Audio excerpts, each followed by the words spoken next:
And we are live! Welcome to the Crafty Boys. We drink beer and talk about garbage. It's all awesome because we are awesome. How's it going, boys? Good. We're middle-aged. We've had our prune mush. I'm going to have a beer before I have my diaper changed, and then I'm going to go to sleep. Hey, there's nothing more that I would love to do than get my diaper changed because reasons. Now, Locke, since you're back east and you're kicking it at the local, and because he's got this resort, awesome Indiana Jones style going on. Yeah, that's true. His hats are always epic. What beer are you drinking this evening? Okay, so last week I was drinking mineral water. I was drinking sparkling water. Oh, that's right. Oh my God, you're not drinking beer. You're drinking mineral water. Because I'm doing a dry July thing. And July. I'm sorry, I forgot. Yeah, no. Quite all right. So this week I've gone a step further down the rabbit hole towards nothing at all, which is I am drinking water. What kind of water is this? Water. Smart water. This is smart water. What is special about this smart water? So far as I'm aware, this does not sparkle in any respect. It is not. So let me describe it to you. It is, and this is understand. This is per a serving of 1.5 cups. Calories 0, fat 0. Carbohydrates 0, protein 0. Okay. These are percentages of the daily value of what you should be consuming. Yeah? Right, of course. Of course. Not a significant source of saturated fat, trans fat, fiber, sugars, cholesterol, sodium, potassium, calcium, or iron. No saturated fats in water. You know, that actually kind of surprises me because the water these days, I mean, you could get a heart attack just by drinking it. You drink it, it's like instant clog. Or less is a little. 15% or more is a little. Wow. What is it saying here? Oh, yeah, right. So, yeah, it's explaining the percentage of daily value. Yeah, 5% is a little, 15 or more percent or more is a lot. So this is, to be clear, this is 0%. So this is less than a little. What you're saying? So it has less than a little. Yeah. Let me see if I understand you here. This is water. There's nothing smart about it necessarily. Well, no. But wait a minute. Wait. Ingredients. Now this is where it gets complicated. Let me guess. Hydrogen and oxygen. Although it is not a significant source of saturated fat, trans fat, fiber, sugars, cholesterol, sodium, potassium, calcium, or iron. Its ingredients include vapor distilled, wait for it, water. And this what the hell does vapor distilled mean? Vapor distilled. Well, so does this mean that they boiled it and just let it caught all the condensation and then let it turn over? You know those methods of distillation that don't involve vapor? It's not one of those. Now, interestingly, its ingredients also list calcium chloride, magnesium chloride, potassium bicarbonate, and ozone. The fuck is any of that doing in there? I could not tell you. So anyway, so we have the ingredients list. We know. Oh, here we go. This is maybe partly why it's smart. Vapor distilled water and electrolytes for taste. Purely balanced pH. Okay, so the electrolytes, which we presume are the magnesium chloride, the potassium chloride, and the calcium chloride, and the ozone. Yeah, these things are for taste. Those are flavorings.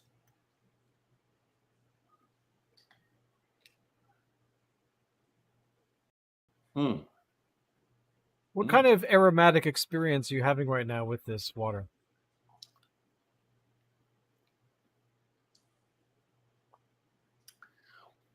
Well, I can really, I think I can really taste the ozone. Okay. Well, hey, we all need more ozone in our water. I mean, that just goes without saying. So It's healthy. calcium chloride, It really cleans magnesium you out. chloride, potassium bicarbonate. Yeah, I don't know if I can taste any of the magnesium chloride or the potassium bicarbonate, but the ozone, yeah, I'm pretty sure. I'm pretty sure it's there. Okay. It just made me look up what would happen if you drank liquid ozone or liquid oxygen, and apparently it would be bad. It would be bad. Okay.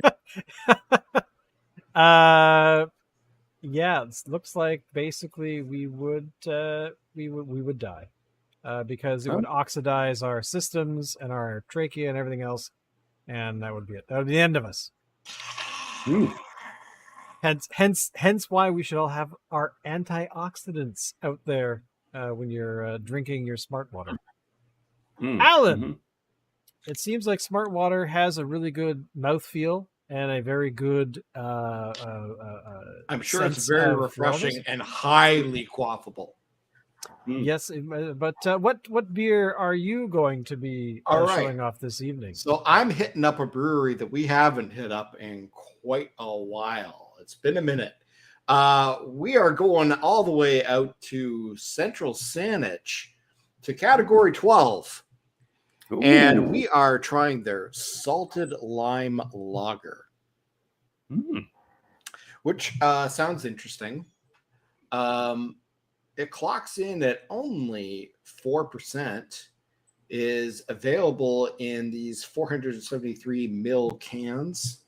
What else does it say? What's it called again? Sorry. It is called Salted Lime Lager. Interesting. Crushable and refreshing, this Mexican lager packs an extra punch of thirst-quenching flavor with the all-natural addition of salted lime. An instant summer classic. Our team is dedicated to bringing you a great taste experience, starting at the microscopic level, while staying true to all the elements of our proudly geeky background every time. When you choose a Category 12 beer, you are sharing our passion for following your own path and making decisions that are true to your heart. PhD not required. It says to serve it at 4 degrees. It has an IBU rating of 12. So let's crack this puppy open. All right, I want to smell it. I can't think of a damn thing. It smells like a Corona, is what it smells like. Really? A Corona with like a lime wedge. Okay. All right. Something tells me that's what they're going for. Yeah, I think it probably is.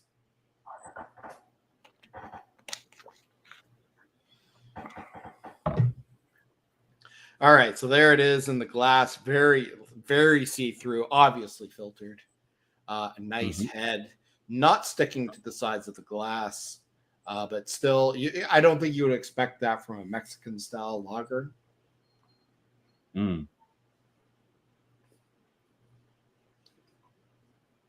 holy hell, yeah. It tastes like a Corona with some salt around the rim and a lime wedge. Okay. Yeah. I mean, that's what it tastes like. You could get the same thing. Yeah. Well, similar thing if you did that with a Corona. But it's really tasty, really refreshing. Yeah, with Coronas, I mean, I got pretty good at the whole thing where you put the wedge in and you turn it upside down with your thumb over the thing, and then that air pressure differential or whatever the hell happens somehow is able to really suck some of the juice out of the wedge. But this one sounds like it's cutting that entire process out. They're just throwing the lemon. Now, I will say this, the lime and salt, the salted lime flavoring, it's there. You can detect it. But it's subtle. It's not as obvious as I thought it would be. I mean, it is obvious. You know it is. You know it's there. But I was expecting the lime to almost be overpowering, and it's not at all. It does taste like a cerveza. I'd get this again. This is really good. Kick ass. Yeah. Well, the beer that I'm having this evening is from Phillips Brewing. It is called Iota Pale Ale. The Iota Pale Ale is it's a beer. It is a non-alcoholic beer, so it's a 0.5% by volume or less. 70 calories per can. So let me read it here. The choice to drink non-alcoholic beer doesn't mean you have to sacrifice great craft brewed flavor or put the good times on hold. Celebrate all the times. Drink Iota. So there you go. Let's pop this baby open because I'm very curious about this one. But I know that we've thought about drinking it, and we've been focusing on the hazy IPA from the Iota line. Hey, Peanut Gallery. I'm interested to hear your thoughts. Right, here you go, Peanut Gallery. Peanut Gallery is happy. All right, so this is what it looks like. It's kind of a light. It's very hazy. It's not see-through at all. A decent. Sorry, which one is this? This is the pale ale. This is the pale ale. Do they actually have any particular non-alcoholic draft? Yeah, yep, just pale ale. These ones seem to be very very simple, like pale ale, hazy IPA, this, that, that kind of stuff. So smells like beer. The question is, does it taste like beer?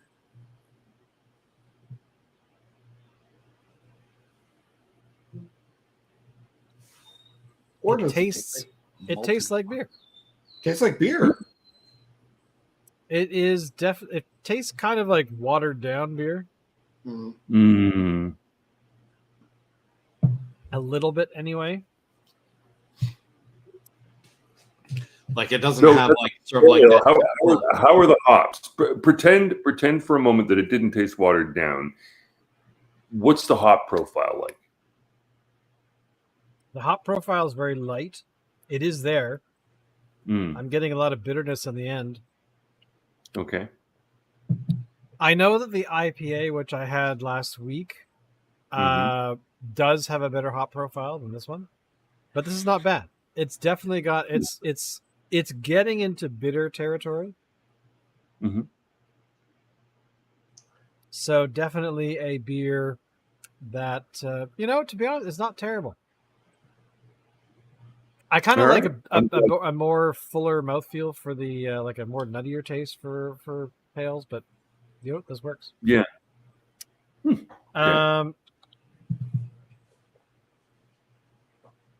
Yep. Nope. It's definitely they've got some bittering hops in there that are really kicking the crap at the back of my right on. I am very pleased. All right, good. So does it taste like a non-alcoholic beer or does it taste like a regular beer? What do you mean? Like just a regular like? Well, I find that non-alcoholic beers sometimes have like, I think we described it last week. It's sort of like almost like a bit of a musty kind of flavor to it. It's almost like it's malted water. Yeah, for the last week or like since I started trying out these non-alcoholic ones for the last couple of weeks, I've been actually looking up how to actually make your own. And there are several methods to do it. The three are kind of the top three are the most common is boiling it off. So you actually reboil your fermented wort. and you boil it at a certain temperature, so it's not cooking the wort, but it's evaporating the alcohol from the thing.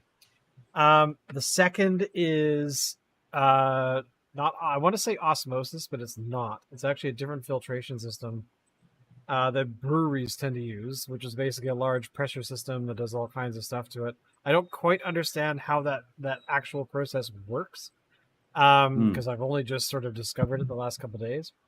But essentially, they run their beer through it, and it does extract the alcohol from it, from the beer, without damaging the flavor. And because apparently, that's the balancing act, is that once you've created your wort and you've fermented your beer, taking the alcohol out, depending on how you do that, really can affect the flavor. So the third is actually freezing it. They freeze the fermented beer, and they're able to extract the alcohol that way. So it sounds like the most common is they just reheat the fermented beer to evaporate the alcohol out of it. I assume that there's some formula for how long and what temperature, and they can get it down to like 0.5. Yeah. But or there might be a combination. Or maybe there's a system. I've only seen it for people home brewing where they can evaporate the alcohol and that kind of stuff. Yeah. Because I kind of want to try that now.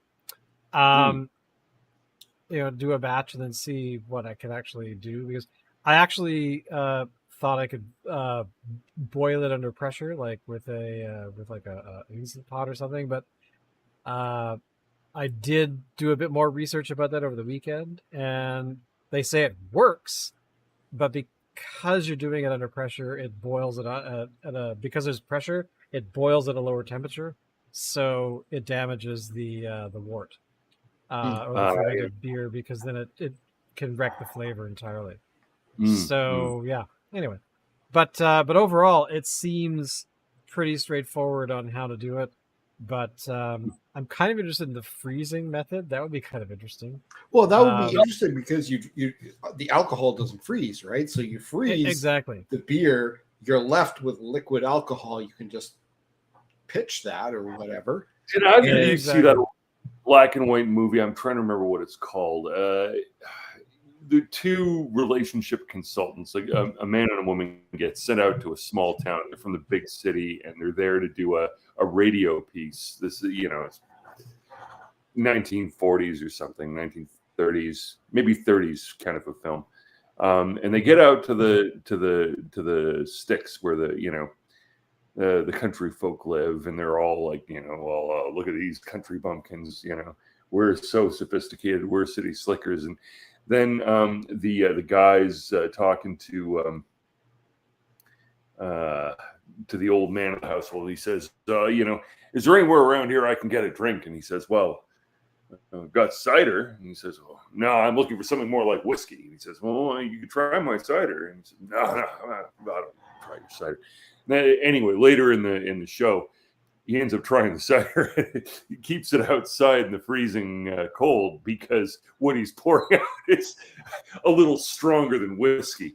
And so that's the other side of that process. Now, what all of this got me wondering is, if they're boiling it off or filtering the alcohol out, the breweries that do that, what do they do with the alcohol? Do they put it in other products, or what happens to that alcohol? Was that what they were using during COVID for hand sanitizer? What happened to the alcohol? Possibly.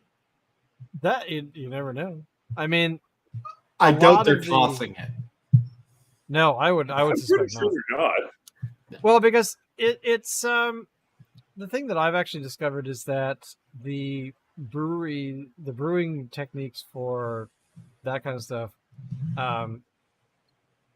when you're making big batch beer and you are wanting to make sure you have a uniform product, apparently what happens, and this is like for we're talking like InBev making like bazillion gallons of whatever, and they basically take the alcohol, they take the booze, they have their every so often they do their perfect batch. This is what our product tastes like. This is what it's supposed to be.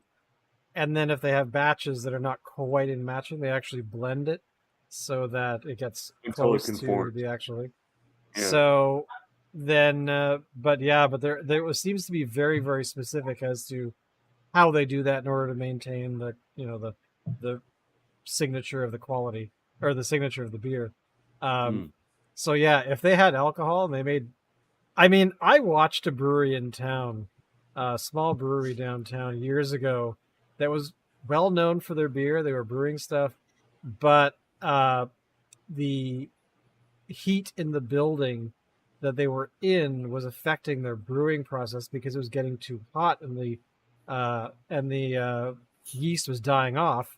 So I watched them go in, and they quite literally took like big containers of just raw alcohol and dumped it into the beer and then mixed it up to bring the alcohol level up, which I don't know if that's legal or not, but anyway, they did that so that their beer actually had alcohol in it, because they just could not get the fermentation to keep going long enough to, hit that 5% mark. So, but because they were like putting it into huge vats that are, to fill the size of my loft, that they were, dumping one after the other. And I was looking at them doing this going, what is this? And the bartender's like, oh, they're trying to balance it out or whatever. And I'm like, that's like isopropyl alcohol or something you're dumping in there. You want people to drink that? Like, what the hell?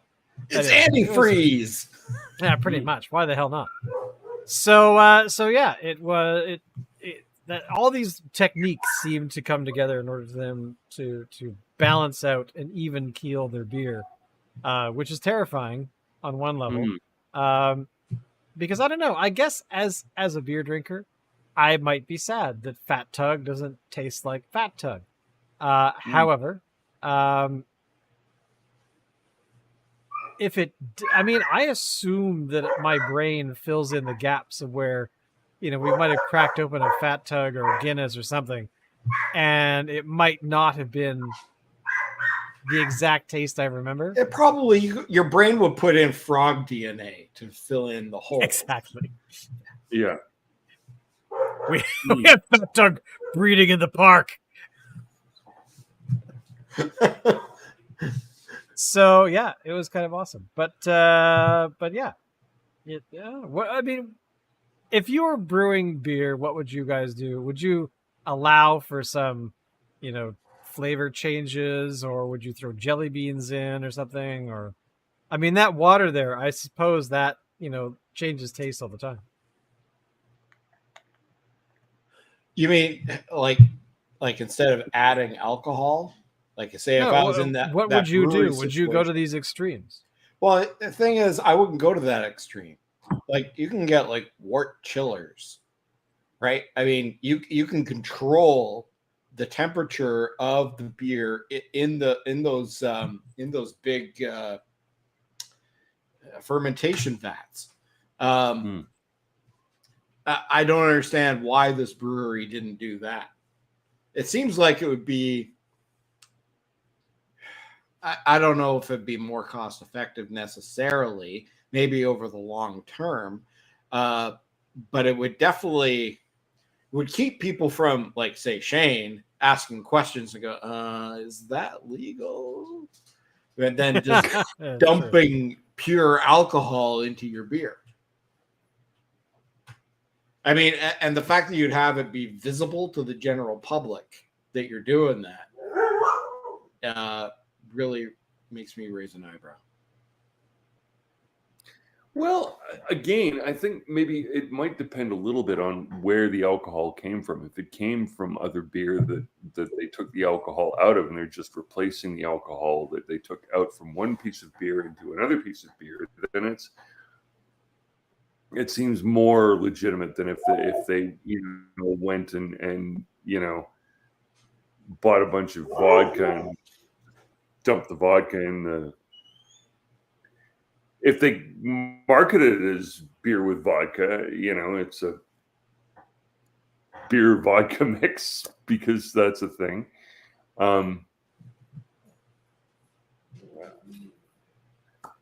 I don't know. But here's the thing, like, so somebody like Storm Brewing, who, you know, in terms of craft brewing, like, they take it to the extreme of they're never really 100% sure how much alcohol is in their beer because every time it's maybe a little bit different. And however much the recipe changes, it's always competitively sour and you know, above 12%, whatever it is. And so the Storm Sour is always going to be, even if it's not exactly the same as it was last time, compared to all the other beers, it's still sort of way over here, right? So, yeah, you know, and that is sort of an approach that I think is maybe a little bit more artisanal. Is that the word?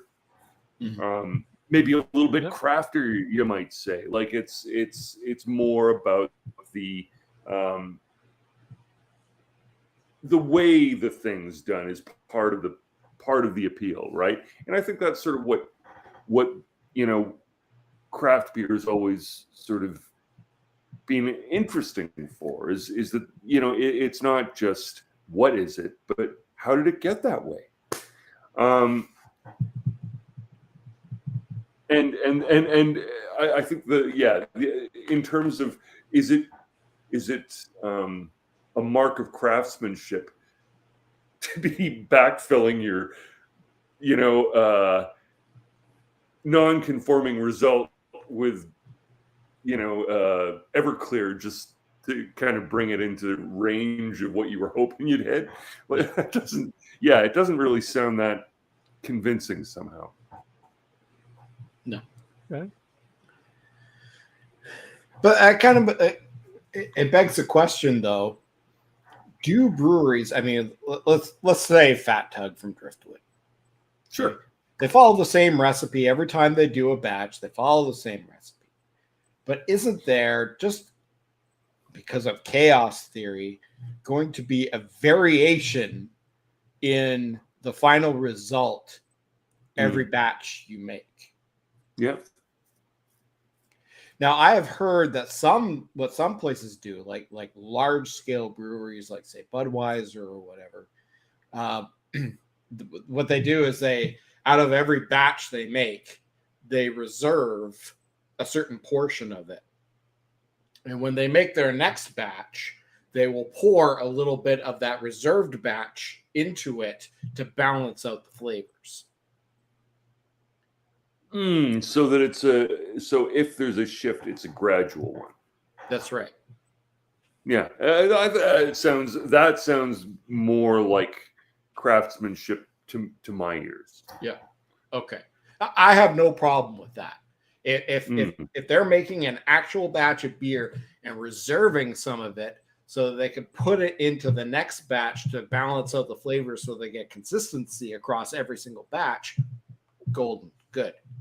Do it. And then there are beers where they actually take, you know, different stages in the process and mix those for the final product. Absolutely. Which is also cool. If you're going to mix other things in with it, and this is where I think we started running into the question of what, you know, like what is a flavored beer really like if you're generating the flavors through the brewing process, crafty and cool. If you're just adding adjuncts, like commercially marketed flavoring to your beer, like I don't know, raspberry juice or something.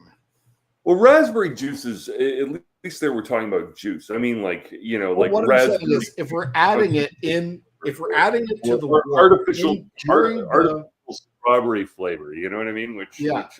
If we're adding it to the wort before the actual fermentation process begins, I'm okay with it. If you've already done the fermentation, the beer is done, and you're just adding juice to it to get a different flavor, well, that's less crafty. Unless you call it a radler or a shandy. I guess. Yes. Right.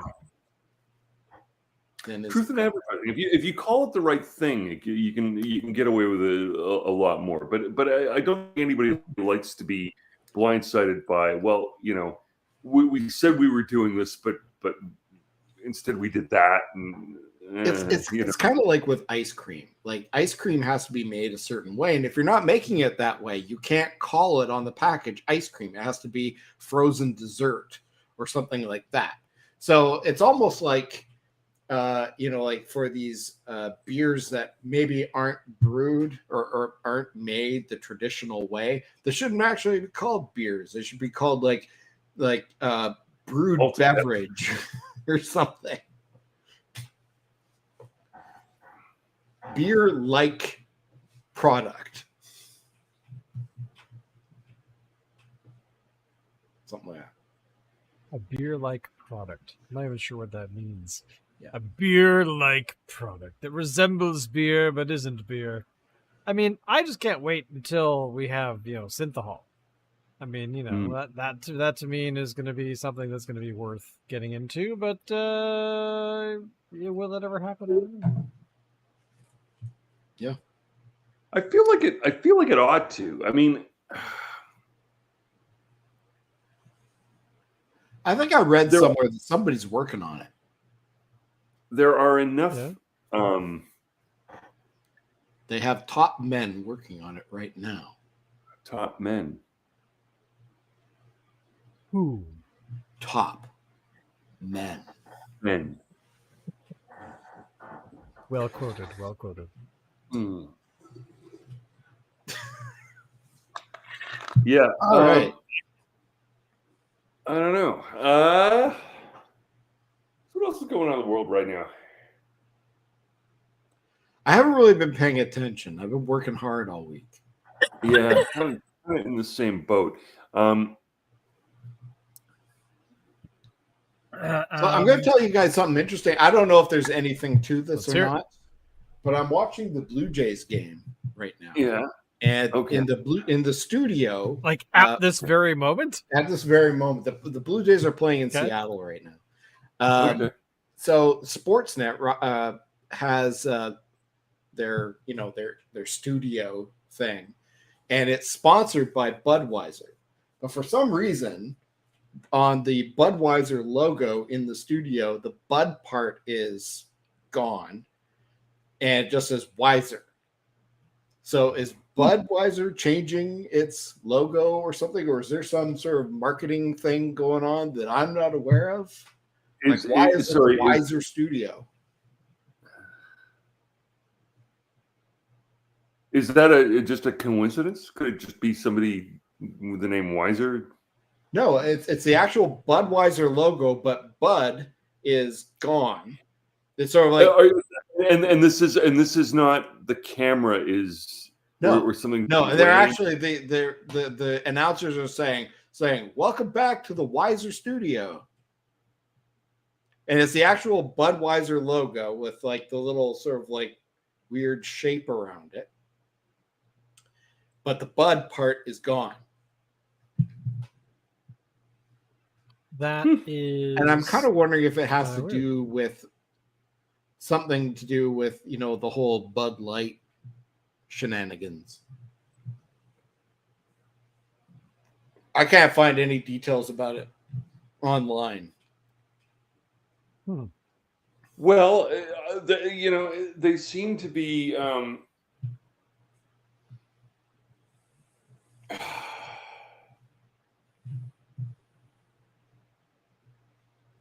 daft,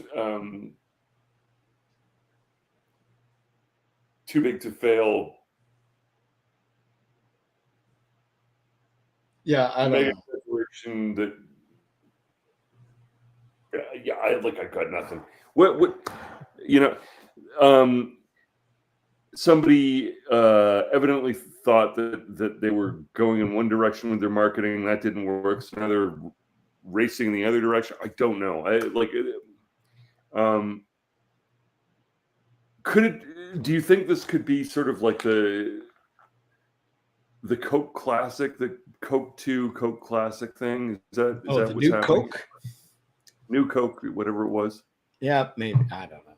I don't know. I just thought we're doing a beer podcast. I thought I'd mention it. I got nothing to go on. It's probably some sort of a weird marketing gimmick thing, and I have no idea what's going on with it. So let's forget about it. Fair enough. I'm well okay with it. I got nothing. Yeah. I was thinking about it the other day. It's interesting that computers that talk back to us in sentences came before flying cars. It wasn't clear from the science fiction what to expect there. Yeah. Thoughts? I think flying cars is something that is absolutely possible and has been possible for a long time. We just can't be trusted with it. Okay. We'd all be dead. If we were driving flying cars, we'd all be toast. Well, it does sort of seem like, a fender bender with a flying car would be much worse than a fender bender when you're on the ground. Can you imagine you're walking down the sidewalk and suddenly a car comes and lands on you? Like falls from the sky? Yeah. Yeah. That'd be a bitch, wouldn't it? Yeah, that would suck. Well, the reality for flying cars in places like Vancouver, where I currently am. Yeah. And the reason I'm thinking in this sort of tact about it is that I was on the internet the other day and I saw an ad. I thought, I think it's on Instagram. And the ad was for some sort of new drone that's being released sometime in the fall. That's small, has a long range, blah, blah, blah, blah, blah. And it must be a local company because all of the advertising all the video that was playing was, 10-minute walk from me down the street. And, flying over Vancouver and over downtown. And it got me thinking about the rules about flying a drone, which to me, flying a car would also have such rules.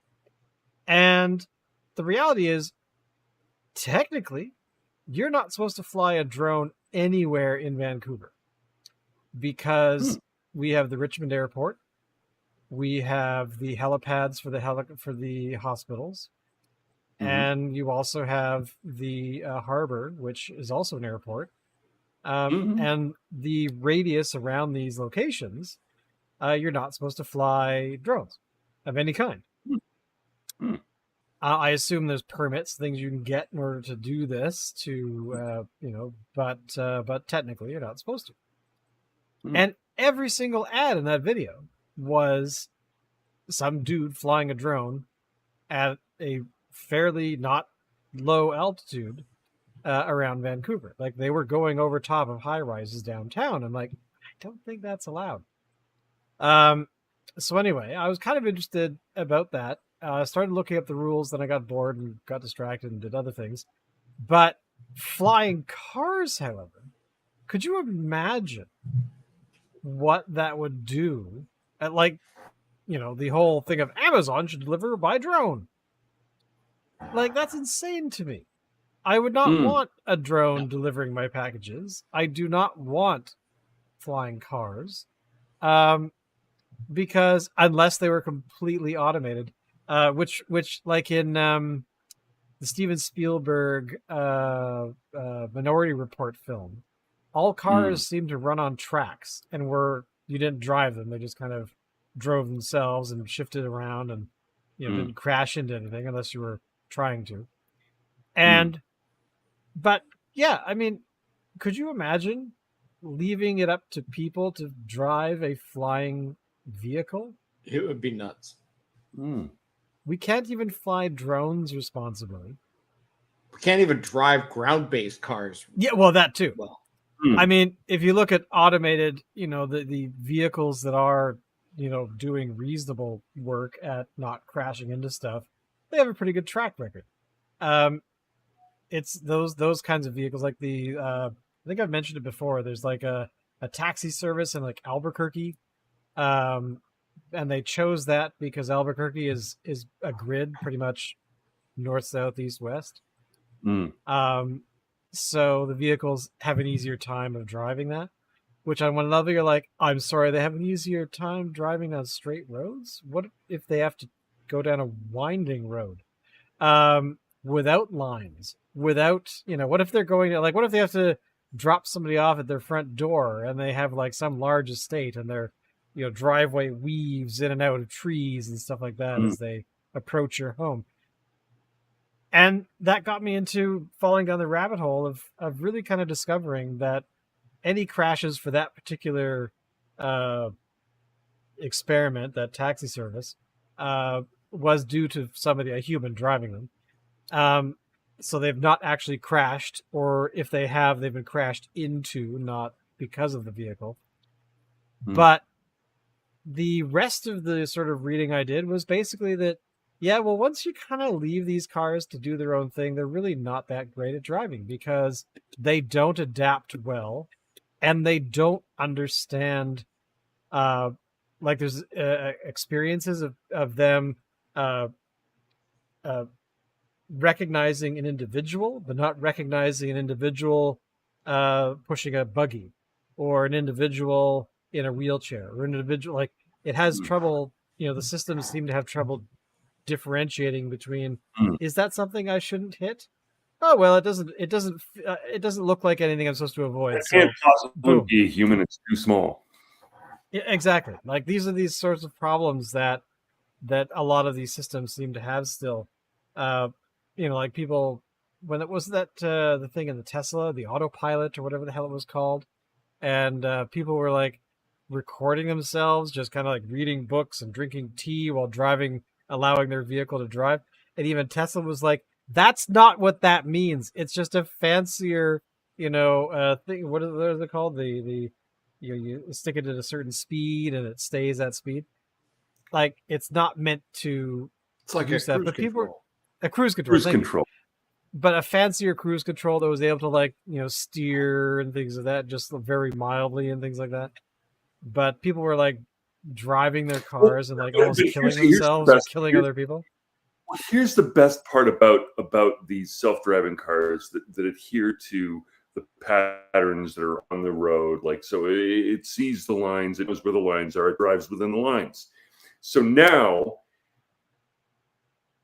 a full half century after Wile E. Coyote, came up with this excellent tactic of taking the line and drawing it into a cliff and then painting a big sort of black space that looks like a hole. Now you could actually do that. The car would go boom. Well, I saw a couple of things actually where I'm trying to remember what the exact circumstances were, but it was some U.S. cities that these things happened in. But one was one of those delivery drone thing, with a car type little robot thing that goes along the sidewalk delivering food to people. Anyway, I guess the police was having some sort of an armed standoff with some guy in a house, and they had this area blocked off. And so they're out there doing their thing, and all of a sudden this little robot comes along right through their little blockade, right past all the cop cars and everything. It continues on its merry way. Then there was another one where it was a taxi or some sort of a vehicle. It was an automated vehicle, and a cop was trying to pull it over somewhere. They had the lights on and everything.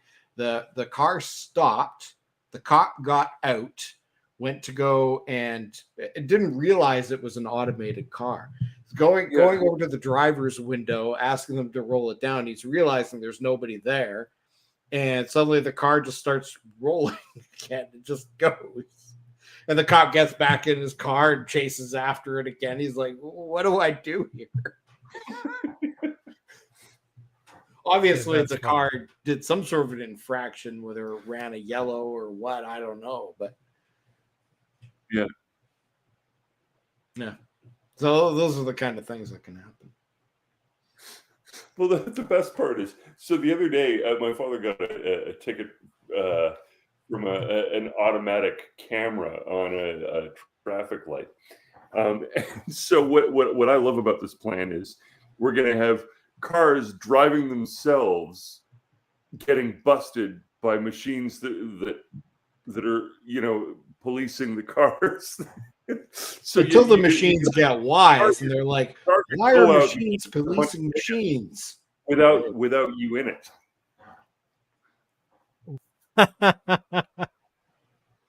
Sorry.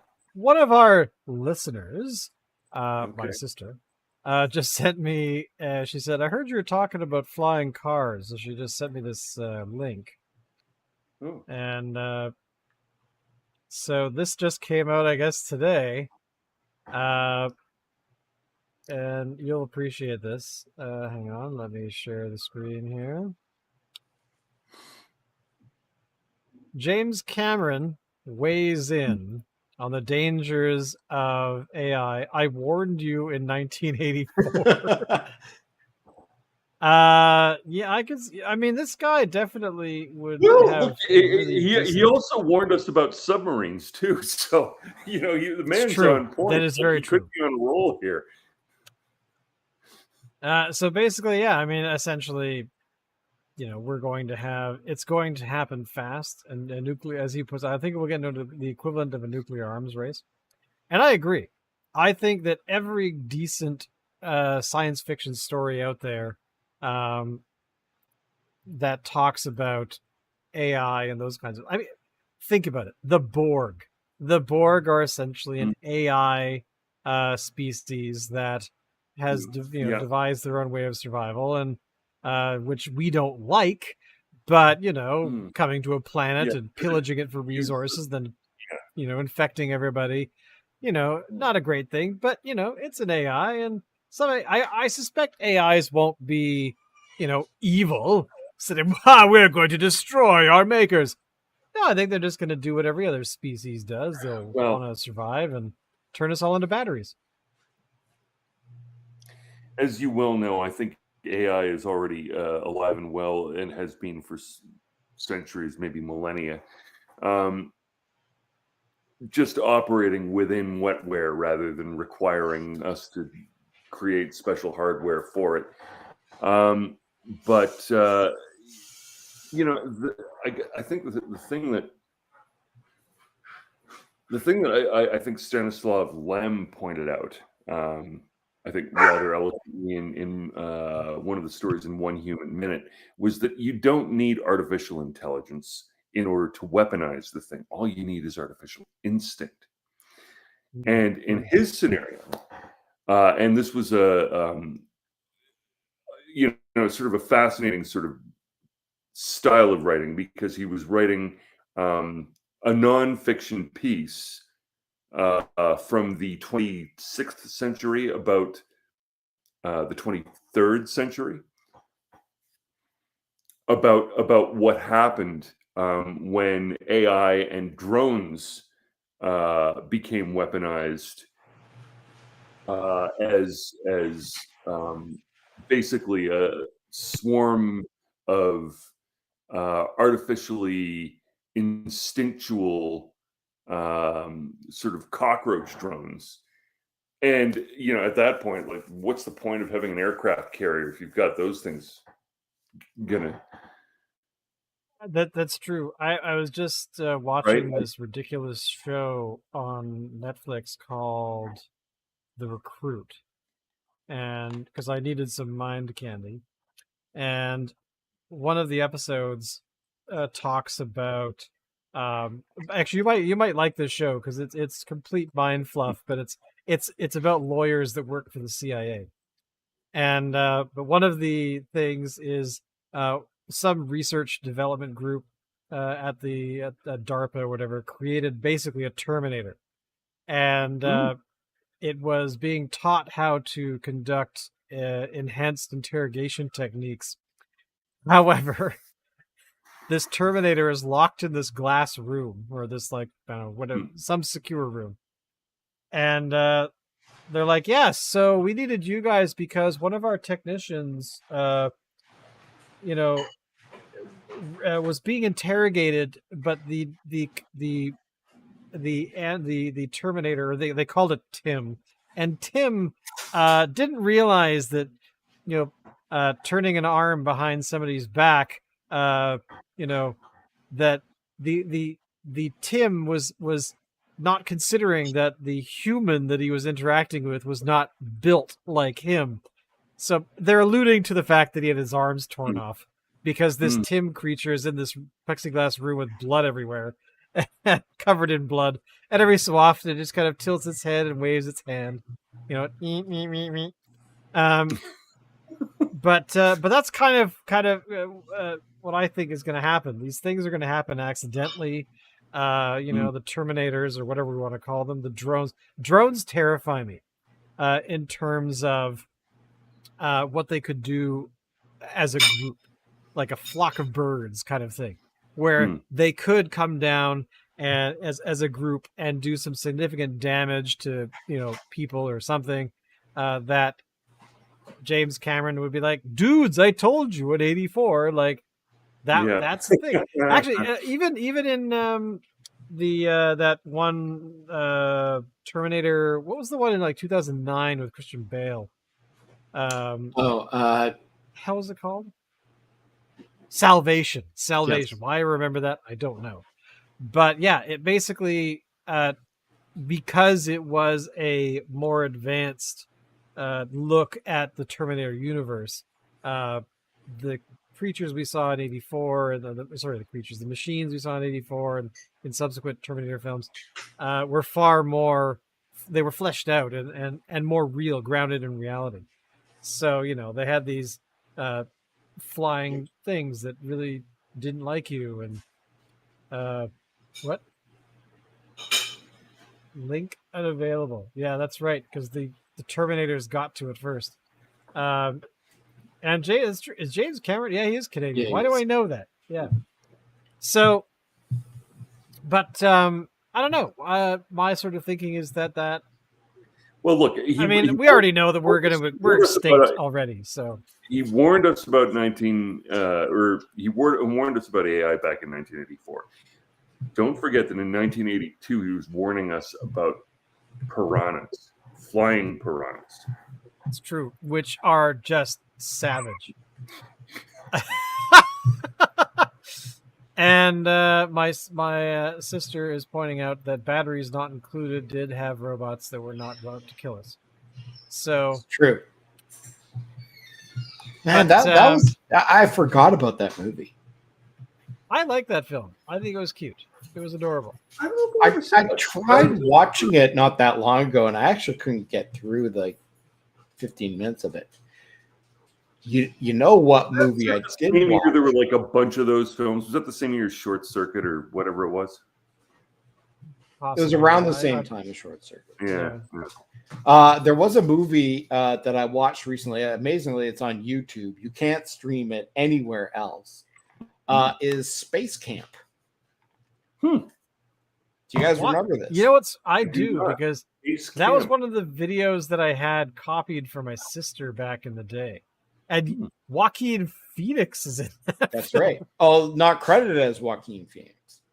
Oh, was he credited as? He's credited as some other first name in Phoenix. But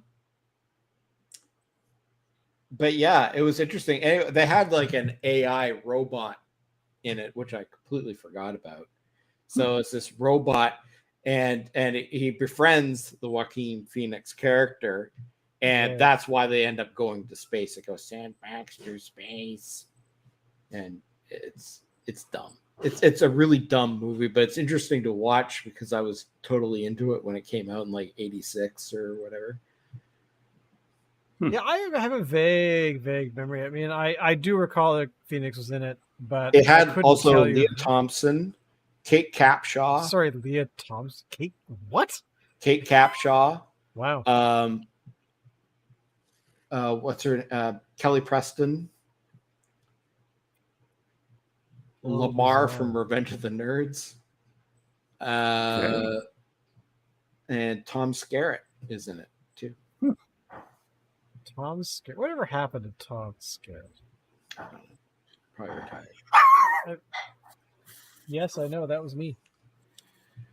God, I want to watch something with Tom Skerritt. I recommend it's on YouTube for free. And apparently it's the only place you can get it. It's not available on DVD or Blu-ray or anything else. I think it was kind of doomed because it was released in theaters like within days of the Challenger disaster. Oh, wow. Okay.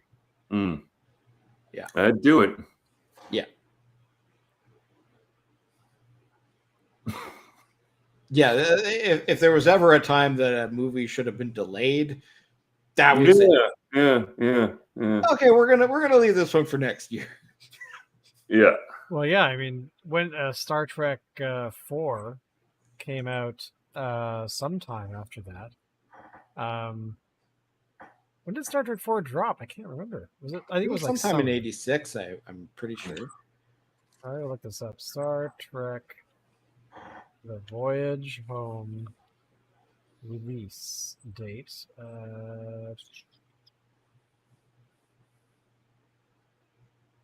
No, I need more information. I require exact change.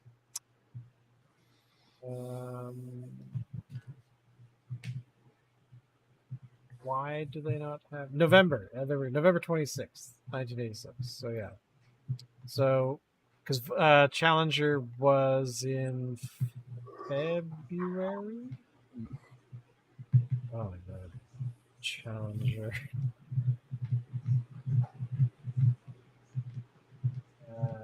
Challenger disaster was January 28th. So yeah, it was quite a ways in to the year when, because I remember at the very beginning of Voyage Home they had that dedication at the very beginning. Yeah. I just remember thinking it was just such a classic American move. We're gonna figure out who the best teacher in the United States is. We'll find the best teacher. We'll get the best one, the best teacher. We'll find them. We got the best teacher. We've got them, and now we're gonna send them up in the air and blow them the fuck up. So sad. It's so sad. It was sad. How actually, would you guys, speaking of a bunch of people like James Cameron and people that like to do adventuring things, would you guys use a commercial space liner? What do you want to call them? For what? Well, no, for traveling. So for example, instead of flying from New York to if you're saying I could save time traveling globally by going into space, I think I would do that. Yeah. Even though it has some inherently more dangerous than. Well, yeah, it's inherently more dangerous, but like I've made it to this age, like this point, like the hard work's done. What I think is more likely is you would have like orbital platforms in geosynchronous orbits around the Earth, in various places around the Earth. And what they would do, elevators? Use space elevators to get up to these platforms, and then you shift to another elevator to go back down to where you want to be. I think that's how would you get between elevators? Well, that's what I'm saying. It would go up to a platform, and then you transfer to another elevator that would take you somewhere else. Oh, the platform is moving in orbit. Oh, okay. I see what you're saying. All right. Yeah. Actually, that's not a terrible idea. But we've all seen what happens to space elevators in Star Trek and other science fiction shows. They eventually have terrorists try to blow them up. Yeah. And then there's the question of whether that's even practicable anymore, given the amount of space junk up there. That is true. I'm assuming you've seen the film Gravity. I have not seen the film Gravity. What is that about? I would check it out. It's a film with like what's his face? I want to say guy? Pierce Brosnan. It wasn't Pierce Brosnan. Who is it? Who's the actor in ER? The guy that played a doctor. Anthony Edwards. Noel No, Wiley, the other George one. Clooney. George Clooney. Thank you, George Clooney and Sandra Bullock star in the film Gravity, and basically, it's the big issue with what could potentially happen, which is where a country makes a decision to get rid of something from orbit because they don't want it up there anymore, but they just decide to shoot it down. And then, of course, it explodes in orbit into like a million pieces, which all, of course, become orbiting junk. And like in this film, from what I remember, like it destroys like the Hubble telescope. It takes out the ISS, like because all of this stuff is flying at high speed, and it's not that small. Like these are larger size things, and of course Clooney and what's her face are, I think they're on like one of the space shuttles or something, and they're up there fixing something, and then everything explodes and the world goes to hell. But yeah, I mean that's a big concern now, and with China, to pick on China being like, let's deorbit blah. So they've deorbited a couple of things in the last decade that they're like, well, it's coming down now. Where's it going to land? Oh, whatever. Like Mir, one landed instance. like, one landed. It wasn't Mir. Maybe Mir was the. No, Mir hit the ocean. That was Yes. I think that was planned. But what I'm talking about is that they had these satellites that landed in the middle of the desert in Australia, but it landed without them knowing where it was going to land because it seemed like they just didn't care. And I think the other thing landed in the ocean just luckily, but sorry, go ahead. Which is probably because they didn't care. Yeah, well, exactly, and that's really terrifying because I remember the last time they did that. I was actually concerned for my my well-being because they didn't know it was going to come down, and I actually found myself kind of doing that thing, right? Looking like I would see it, and like because it'd be traveling incredibly fast, and like I would be able to avoid it. I mean, but still, I was, for some bizarre reason, I was actually concerned that I was about to be taken out by some idiot country deorbiting something that they just didn't give a shit where it actually landed. And what can you do? It sucks. All right, I'm out of beer. Yeah, me too. Me too. All right, boys.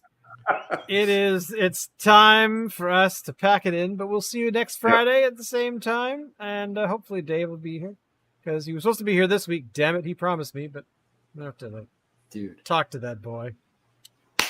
At work, random channel surfing, having lunch, drinking a lot of beer, and saving the world. Valiant Thor, good on you, sir. Thank you for protecting us from ourselves. But we'll see you all next week. Don't forget, we broadcast at around 7 o'clock on Friday nights for an hour or so, depending on how energetic we are, talking about beer and other bullshit. Oh, what's this? Standard practice for theoretical physicists here at Los Alamos who work with titanium. They set the day Tritium. decide to get to drinking. Nice. Love it. I want to go there now. Of course, I get thrown out because they're like, why are you here?